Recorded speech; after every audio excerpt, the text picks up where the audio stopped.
আসসালামু আলাইকুম।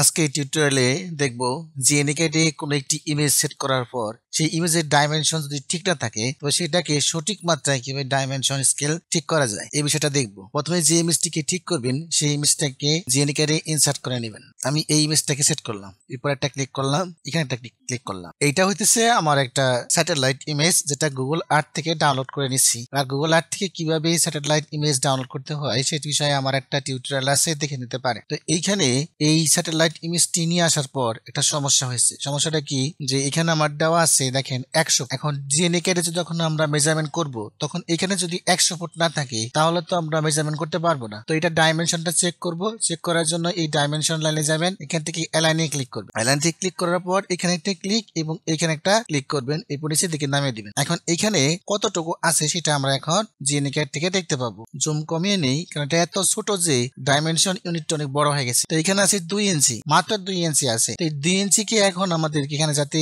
100 ফুট আসে সেই জন্য আমাদের এখানে একটু কাজ করতে হবে। তো এটা কাজ করার জন্য এখন আমাদের যেহেতু 100 ফুট লাগবে এই জন্য প্লাস থেকে লাইন টুল সিলেক্ট করবেন এবং 100 ফুটের একটা রেখা এখান থেকে আমরা টেনে নেব। শিফট চেপে ধরে একটা লাইন টানবেন। এখানে 116 জায়গায় লিখবেন 100 ফুট।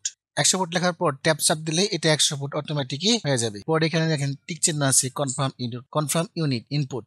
এই কনফার্ম ইউনিটে ক্লিক করার পরে এটা সেট হয়ে যাবে। এখন এই 100 ফুটের জায়গাটি গিয়ে যাতে এখন ইমেজটিকে সিলেক্ট করবেন। সিলেক্ট করার পর এই 3 ডটে আছে দেখেন, এই 3 ডটে ক্লিক করার পর নিচে দেখে আছে অ্যালাইন 3ডি। এই অ্যালাইন 3ডি তে ক্লিক করবেন। ক্লিক করার পর উপর দিকে লেখা আছে স্পেসিফাই ফার্স্ট সোর্স পয়েন্ট। আমি এইখানে এটাকে ফার্স্ট সোর্স পয়েন্ট করলাম, কনফার্ম ইনপুট দিলাম এবং ডেস্টিনেশন পয়েন্ট দিতে হবে। ফার্স্ট ডেস্টিনেশন পয়েন্টটা কোথায়, এই যে আমি যে লাইনটা ড্র করেছিলাম এই লাইনটাতে আমরা এখন ফার্স্ট লাইনটার প্রথম অংশই হবে আমাদের ফার্স্ট ডেস্টিনেশন পয়েন্ট। এইখানে আমি ক্লিক করে দিলাম, কনফার্ম ইউনিট ইনপুট। এরপর আছে স্পেসিফাই সেকেন্ড সোর্স পয়েন্ট। এই সেকেন্ড সোর্স পয়েন্টটা হবে যে ইমেজের যেখানে 100 পয়েন্ট ছিল এর শেষ প্রান্তটা। আমি এইখানে ক্লিক করে দিলাম, এরপর দিলাম কনফার্ম ইউনিট। আবার যাব লাইনে, লাইনের যে শেষ প্রান্তটা আছে ওইখানেই আমার হবে সেকেন্ড ডেস্টিনেশন পয়েন্ট। এটা অনেক বড় লাইন তাই আমার জুম করে ছোট করে দিতে হবে। এই যে এটা হচ্ছে আমার সেকেন্ড ডেস্টিনেশন পয়েন্ট। তো এখানে আমি ক্লিক করে দিলাম, আবার দিলাম কনফার্ম ইউনিট। এখন আমার থার্ড সোর্স পয়েন্টটা প্রয়োজন নেই, আমার থার্ড সোর্স পয়েন্ট লাগবে না, তো টি সোর্স পয়েন্ট দিলেই হয়ে যাবে। এখানে ইনপুট করলাম। ইনপুট করার পর এখানে লেখা আছে scale object based on alignment points. এখানে নো চাপ দিব না, এখানে দেবো এস দিয়ে দেবো। এস দেওয়ার পর দেখেন আমার ইমেজটা অনেক বড় হয়ে গেছে। ইমেজটা অনেক বড় হয়ে গেছে।